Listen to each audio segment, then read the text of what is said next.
What's up guys? Now today we're going to look at some basic neck strengthening exercises. Now for combat sports, for sports such as rugby with a lot of collisions, and even just to build a thicker neck, build more mass around your neck, some of these exercises are going to be absolutely key. Now you may have seen neck training before, you may have even done neck training before, but the thing is that some of the exercises that we use in the gym to condition you to have a thicker, stronger neck may actually have implications further down the line. If we're putting undue stress on the joint itself, undue stress onto your neck, something that we really need to be considering when we're trying to train this area. What we're wanting to do is put the minimum stress on the joint itself, but obviously build all the muscles surrounding it so that you can develop more strength to absorb any impacts that you need, or obviously to just generally build more mass in that area. So some of the exercises that we can train this similar in terms of sets and reps to any other muscle group. One of the things that we need to be aware of is initially what I'd say is that it's not about maximum range of motion, it's about working with a range of motion that works for you. If you feel a lot of discomfort with any of these, don't do it. And again, question whether you need to include this into your training program. If it's something that is definitely a weak point for you and something that needs to be stronger, you're going to be getting hit in your sport, there's going to be collisions, then yes, neck training is absolutely worth doing, and actually I go as far as to say it's probably essential to be included. However, if that's not you and you're just doing this as part of a general training program, yes, it may be worth including, but again, be mindful of how much you're doing and how much you're progressing those exercises, because looking after your neck is something that's going to be so important for longevity and for feeling good further down the line.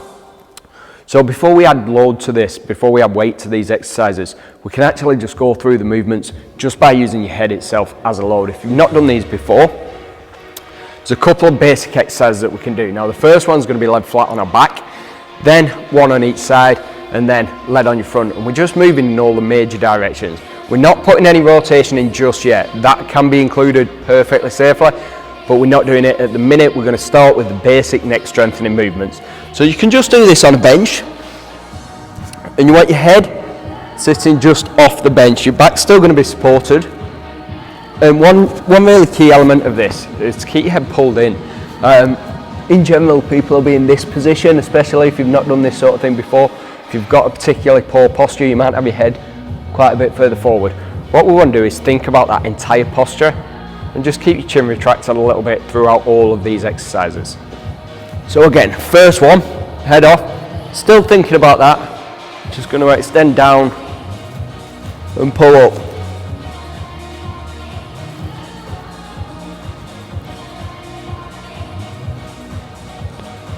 And again, that's going to be anywhere between 5 and 15 reps, whatever you're comfortable with. Now again, once you get particularly comfortable with that, if it feels too easy, we can add a load. Now usually, just a lightweight plate will be plenty for this. You might want to wrap it in a gym towel. If you don't have a gym towel, you can use just any sort of top. This is one of my tops. I've not got a gym towel with me today. And I'd imagine that might be an issue that a lot of you face at the minute. So again, wrap it in a top,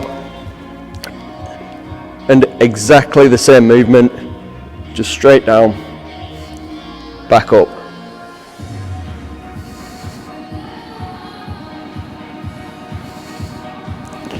Just for the required number of reps. Now that progression in terms of adding the weight, that's something that you can do for all of these exercises. So again, I'm not going to show you any more with the weight plate, but something to bear in mind that a progression is once you're comfortable with the movements themselves, add the weight plate. Again, you're not going to be going particularly heavy on this at any point, but making sure that you're including this is really important.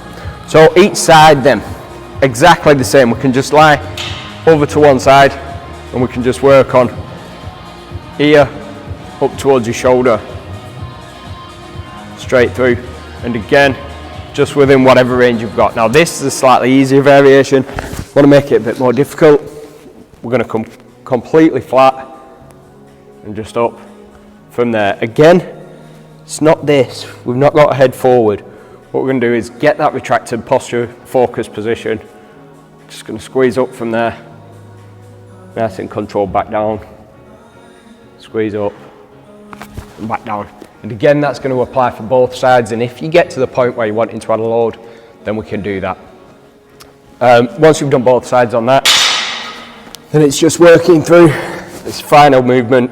Again, chin retracted, gonna pull down and back up. Really important that this isn't coming from your lower back. We're wanting to target these areas. So it's gonna be down, up and retract.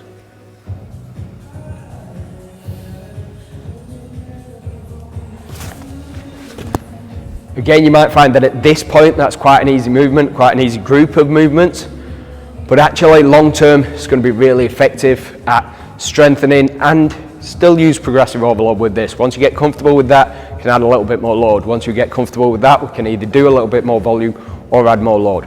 Once you've got these key movements, there's just one other thing that I want to show you. Some isometric strengthening for your neck. Now this is going to be really important as well. Often we think about strengthening exercises in terms of strengthening movements. What we're actually looking to do here is resist movement. So again, really important for that area. So the first one is just going to be straightforward, and we can do this against a wall, and then we can progress into more difficult positions. Really simple, just your arms up against the wall. We're just going to lie in, and again, hold a good posture throughout. Just holding that position. You might want to do, say, 3 10-second holds would be a really good start for that. Do similar, again, just leaning back against the wall, and the angle that you do this at is obviously going to be really important.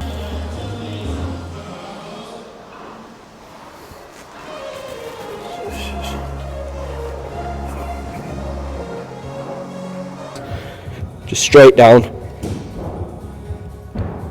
into just these isometrics, just from a bench and just from a different sort of surface, so that again, 3 10-second holds. We need to build into these. This isn't something that you'll start with straight away, but once you get comfortable with sideways, different angles and different strengthening movements being straight through, these are going to be, it's going to feel quite easy in some of them. Essential to maintain strength and integrity in your neck, whether it's combat sports and you're trying to make sure that you're basically there's less damage being done every time you get hit.